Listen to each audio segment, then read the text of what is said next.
So hi guys, welcome back again to my YouTube channel again. This is Steven again. So yeah, for today's video, nandito nga ako ngayon sa may Unimart somewhere in Pasig. Yan ay para magpagawa ng aking GoPro. Actually, sira kasi yung ating GoPro ngayon at hindi nag-charge. So, napakahirap nilang hanapin yung mga technician na ito. Basta mahirap silang hanapin. Hindi mo siya matatagpuan sa kung saan lugar-lugar lang. Talagang kailangan mo pang sadyain. Now, anyhow, may nakita nga ako online sa FB. Hindi ko sadyain sila dito para pakonsulta nga yung aking GoPro. Wherein kung saan yung ibang technician, kailangan mo pang ipaiwan sa kanila yung unit at kailangan mo maghintay ng isang buwan para lang ito magawa. So good thing nandito na nga ako ngayon sa Unimart. Doon natin malalaman kung magkano aabutin yung ating GoPro. So let's just wait.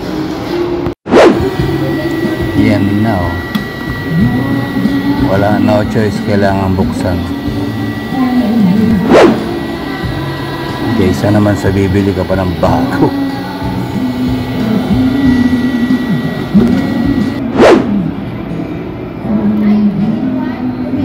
Yun talaga yung startup niya, no? Parang cellphone din pala. Paiinitan mo na yung gilid. Ano yan sir? Nakasealed ng rubber yan? Tapos yan yung ano nyo ngayon, binabaklas nyo. So matanong lang, paano yan sir pag binalik? Ay, may pangalo tayo dyan, may pansilyado din. May pansilyado rin. Okay. Ibig sabihin yan sir, hindi mo pa-detect yung pinaka main problem. Ang problema mo talaga, ano, yung sa USB talaga. USB po? USB talaga. Pero yung other pang... Yung slow, baka nagdamay siya dahil. Okay.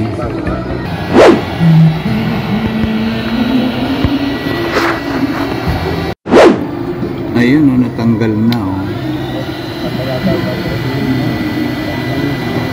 First time lang nabuksan yan.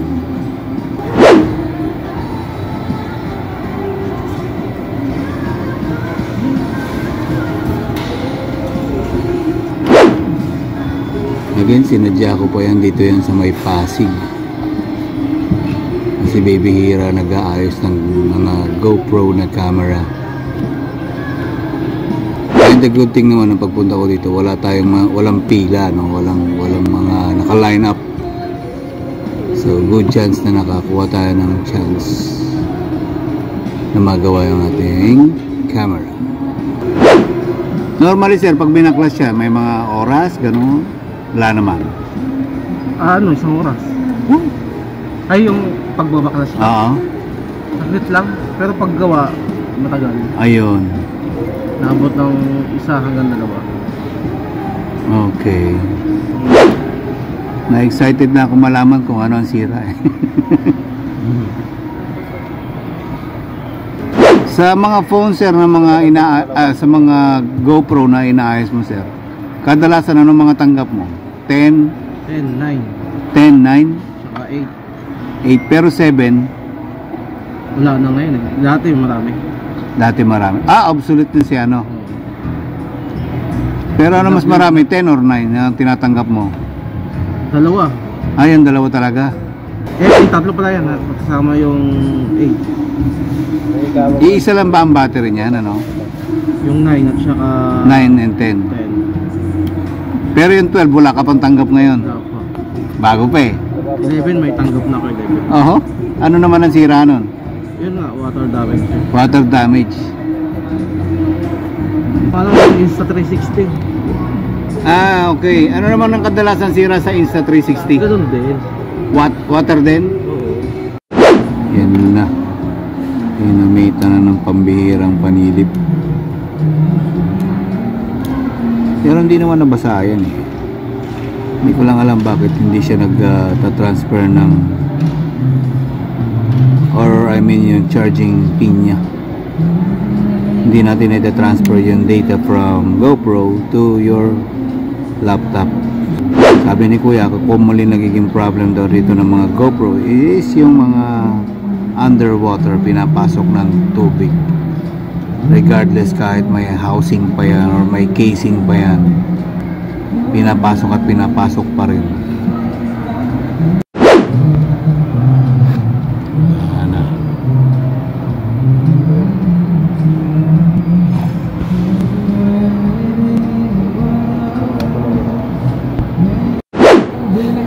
Ano sir, wala pa tayong findings? Ito, tignan ko yung board. Ay, yung board na ang titignan mo. Okay. So hindi siya basa. Malinis. Okay.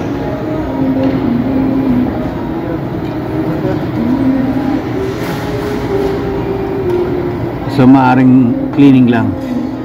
Ay, salamat. So nandun tayo sir sa minor case. At hindi major case. Kaya lang ang hinahanap ko dito yung yung paglalag niya. Naglalag siya. Naglalag. Okay. Kahit nakatanggal na to. Ano ba yan? Si charging pin niya?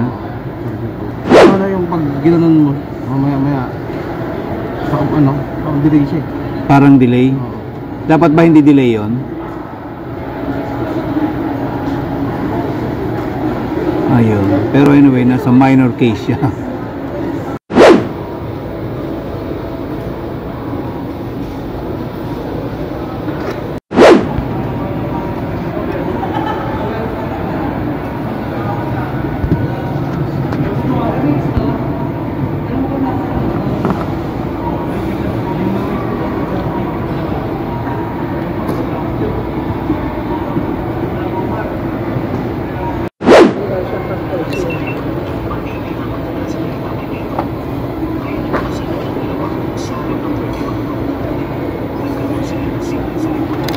Ano sir, may changes? Wala na yung pagkakalag niya Yan ang pinakamalaga, yung charging pin. So ayun, okay na. Ano naging ang problema sir? USB IC. USB IC. So ano lang yung ginawa mo sa USB IC niya? Inalog ko lang gumana Hinalog mo lang. Pero wala nang hininang-hinang pa, ganun. Wala naman. Tapos yung ano niya, yung ano yung problema niya kanina? Yung parang naglalaging. Naglalag. Okay na yun. Okay na kami. Obserbahan natin. Okay.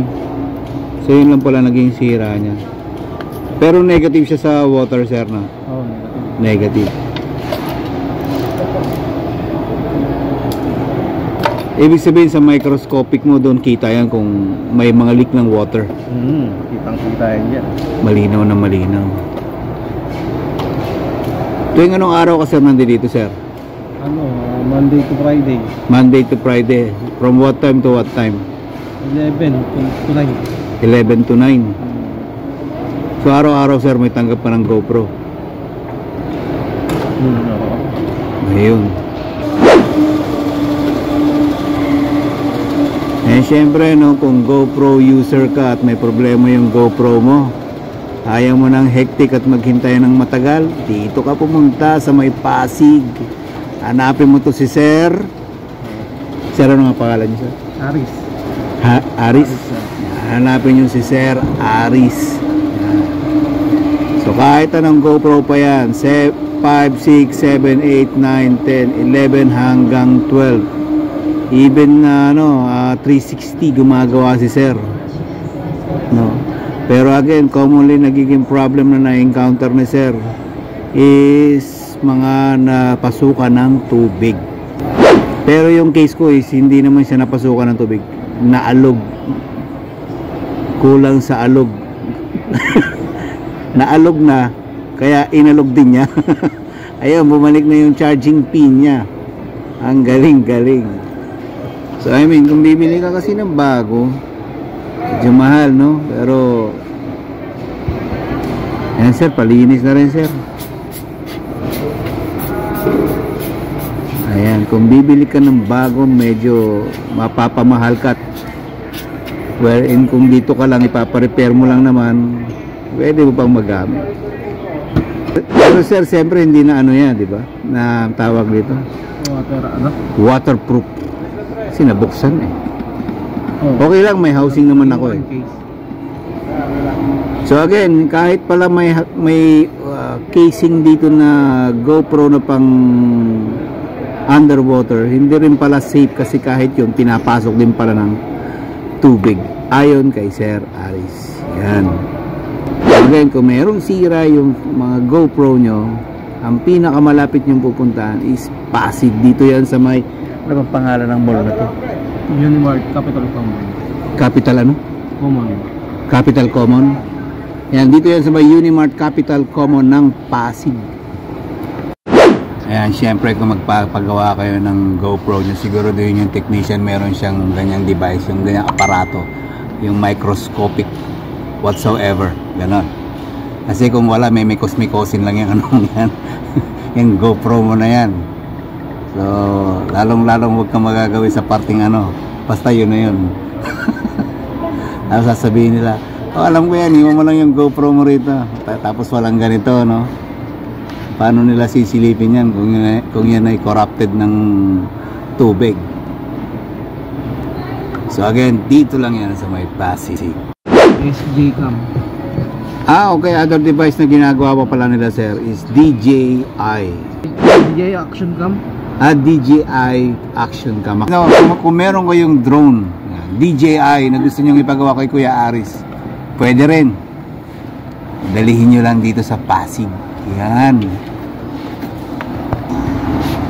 Kahit yung case ng drone nyo is halimbawa bumagsak mula kalawakan hanggang tubig, yan. Pwede yan. Kaya ni Sir yan. Basta anything na panggamit pang vlog, kaya ni Sir yan. Mapa-action camera man yan or mga drone or 360. Ayun. So yun, saka good thing walang pila dito. Ayan dahil natanggal na yung pagka-sealed niya. So totally tinatanggal niya na talaga. Ngayon mamaya isi-sealed niya ulit.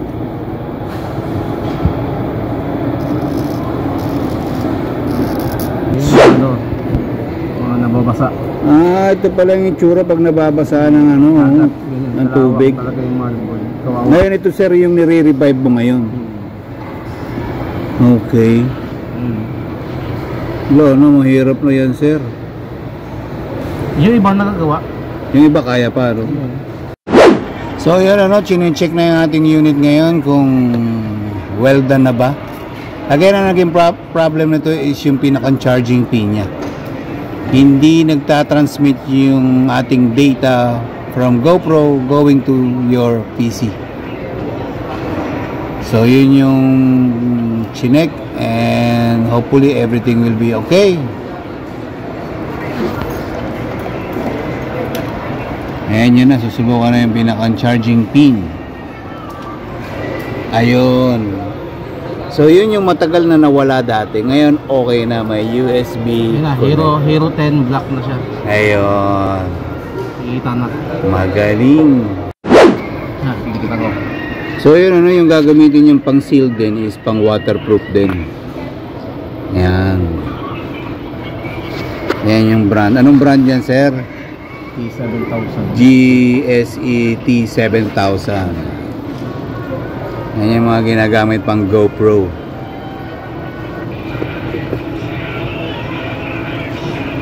So ibig sabihin pwede mo uling ilubog sa tubig yan. Yun syempre nilalagyan ng special tape para pag tinanggal mo yung tape is hindi siya maglalagkit dun sa pinakang surface ng camera mo. Kasi yun na, nalagyan na nga siya ng pinakang pang sealed niya. Yan, para mas kumapit, nilagyan ng special tape. So ganun pala yun.